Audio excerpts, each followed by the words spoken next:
Kanti sishiya abaningi beshaqekile isigameko sokubulalana kwabafundi esikoleni sakwaNongoma ngesikhathi belwa. Buko lesilethu uhle TV siyakubekelela noma beyaqala ungena ku-YouTube channel lethu siyacela uncofoza subscribe button ukuze siqhubeke sikwethulele zonke ezingenayo. Kanti odabeni lethu othela sakuphathela lona usithinta-ke udaba othela hamba phambili nokuwudaba-ke oluqinisekisa indaba ukuthi kudlule emhlabeni omunye wabafundi esikoleni sasesihlahla senkosi endaweni yakwaNongoma. Lokhu kulandela emveni kokuba lo mfundi ekwazwe omunye wozakwabo esikoleni uqede washona. Kanti-ke bese kuvela ukuthi lo mfundi ungomunye wabantwana bakwaZondi. Kanti-ke ngokusho kwabezindaba kuvelile ukuthi lesikole endaweni yakwaNongoma sekuyinto ejwayelekile ukuthi kube khona izimpi ezifana nalezi. Kanti umbukeli wesilethu uhle TV ngale kuchitha isikhathi asidedelele nansi ividiyo-ke yakhe lapha okhulumela-ke umasipala wakwaNongoma uBabongile Sithole echaza noma esilandisa ngokwenzekile.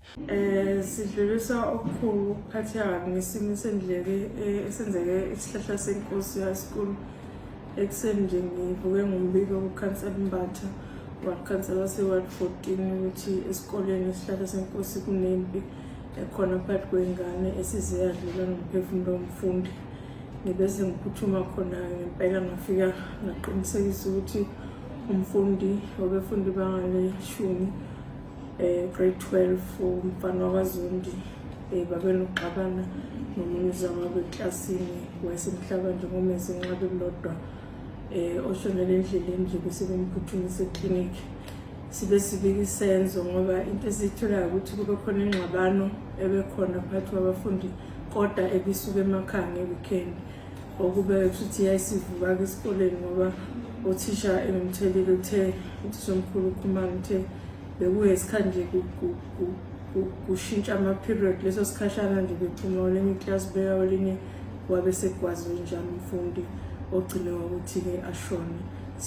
Sihlabanile-ke nanomphakathi sasikhuza lesiko nami ngakhuluma nawo sawukhalisa sase sigqugquzela futhi ukuthi umphakathi awuhlale ukhuzane uyikhuze ney'ngane kuhlale phansi ney'ngane ngoba sikugqugquzela ukuthi ube khona impi kanje noma kubuhlungu njalo kodwa nje siwuncengela umphakathi ukuthi akube khona ukubekezelana ngoba sifisa ukubuyela esikhathini sodlame, asifisi kube khona iy'ntandane ey'khulayo ngenxa yodlame olukhona.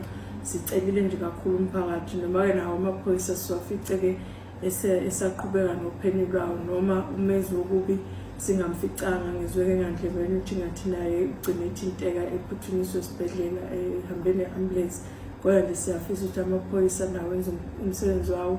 Siwunqenqele nomphakathi ukuthi akungathatheli umthetho wezandla kodwa unikeza amaphoyisa ithuba lokusebenza abasusi bodwishu besiwe endaweni yabo kuyijele. Sikhalisana nomndeni-ke siwumkhandlu nathi sisazodibana nomhlonishwa umeya namakhansela bese siyovakashela umndeni womntwana ohambele emhlabeni sizwe namalungiselelo omngcwabo.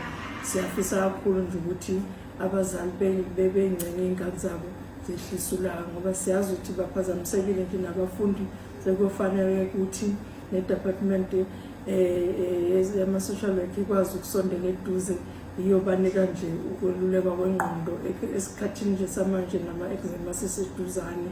Siyafisa ngithi abafundi balekelelwe kakhulu ukubhekana nalesimo kuhlanganisa nothisha abade beyibonela lesimo senzeke. Siyabonga kakhulu nje nokuthi umphakathi ungathi ungehlisa umoya kubanjiswane nomndeni ungcwabe kahle umntwana wabo. Siyabonga.